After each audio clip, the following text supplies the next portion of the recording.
us. With a background in the military, foreign service, diplomacy, and humanitarian work, Mickey Bergman has become the person to call when America is looking to bring people home who've been wrongly detained overseas. Working with former governor of New Mexico and diplomat Bill Richardson, Bergman has developed a unique approach that has contributed to the release of people like Brittney Griner from Russia and Otto Warmbier from North Korea. He and Richardson have been nominated for a Nobel Peace Prize twice. He has a new book with accounts from all over the world called In the Shadows, True Stories of High-Stakes Negotiations to Free Americans Captured Abroad. And Mickey Bergman joins us this morning. Good morning. Good morning. What is the difference between your approach and the government's approach? Oh, that's a great question, Larry. I think it's important to try to understand. Let's talk about Russia for a second.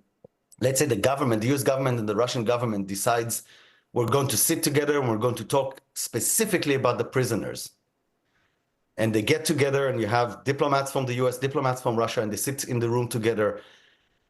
Even before the first word is said, the weight of the war in Ukraine, the weight of nuclear instability, of world order issues, the bilateral issues between the countries makes the conversation almost impossible to keep focused only on the prisoners.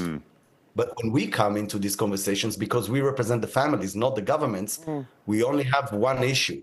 So we're able to insulate the issue of the prisoners on a humanitarian ground. We're able to refine and define what a pathway to bring them home. And then we need to convince both governments to be able to do it. You know, we mentioned that Brittney Griner, you involved with bringing her home. Otto Warmbier was a horrific story in North Korea. By the time he was released, he was in serious health distress and he did not survive it. How did both of those come to pass? Look, Otto was one of the most difficult cases for me personally on emotional level because I was obsessed with getting Otto home for about 18 months. I never met Otto until he came back, and he was in a coma when he came back when I saw him. But I spent a lot of time with his parents, with Cindy and with Fred, wonderful people. And I got to know them as I always get to know the families and kind of assume a lot of their pain as my own. And so you got this work is really personal. You obsess, you dream about the scenarios of how you bring somebody home or how there's a devastating results in this. We spent 18 months in this. I traveled to North Korea for this. And when he finally came back, until he crossed the airspace, we had no idea about his medical condition. And so we went from a high of the jubilation of, yes, finally he's coming home, all of our work is paid off, into this absolute hole in the ground of understanding that we have failed because he came home in a condition that then led to his death a few days later. But aren't you dealing with governments like Russia and terrorist groups like Hamas that want something from the American government that you can't provide? So how does that work? Yeah, so it's a great question. There's most of the cases, you're right. The concession that the captors are looking for is something from the US government that we have no ability to provide, but we're able to refine and define and then apply some pressure and convince our own government to do. So in some ways, you can argue that some of our negotiations are with the captors, other part of negotiations are with our own government at times. But there are other cases like Taylor Dudley from Russia or Danny Fenster from Myanmar that we're able to figure out what it is that we can provide them as a non-government, non-for-profit, and that will be enough for them to give us the prisoners. And then in those cases, we bring them home ourselves. Are you involved at all with trying to get any of the hostages released from Hamas or with the case of Evan Gershkovich, the Wall Street Journal reporter who is still being held in Russia? Yeah, Robin, when it comes to Hamas and Gaza, yes, absolutely. Since October 7th, we've been working on behalf of families, over 60 families at the beginning of this. We established what we call the theory of return, which is the first thing we do. That's the script or the pathway, the shortest pathway in which a hostage comes home. We do a very basic analysis.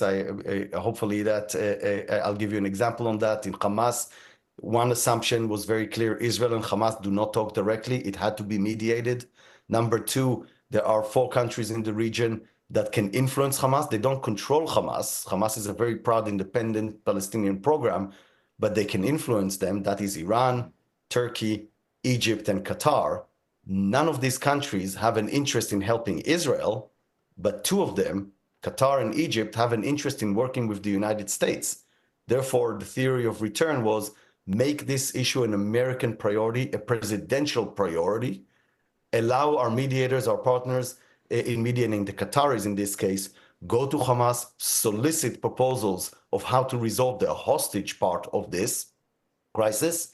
And if those deals are even half feasible, and they're never good, if they're half feasible, then the American administration will help the Israeli government get as comfortable as they can in order to agree and implement the return. And it worked, Robin, extremely well. For the first 54 days, we had 109 hostages return, but since then we have failed. Just quickly, Mickey, how do you mitigate the concern that doing what you do, ultimately leads to more hostage taking and putting the American government in a vulnerable position?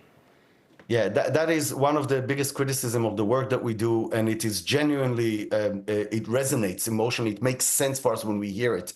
It fails on two fronts. First is data.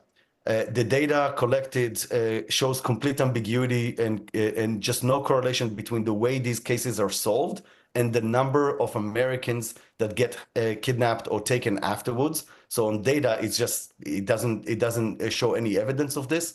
Second, and more importantly to me, on a moral grounds, when somebody is taken, yes, we have to work on deterrence. We have to mitigate that problem, but we cannot do it on the back of innocent Americans while they're being held. So our first responsibility is to do what we need to do in order to get them home. And then when they're home, we need to figure out how we punish, create accountability, and create deterrence to make sure that no more Americans are taken after. Well, the book is In the Shadows, True Stories of High-Stakes Negotiations to Free Americans Captured Abroad. For more, you can follow Mickey on social media. Thanks, Mickey. Thanks, Mickey. Thank you, Robin. Thank you, Larry.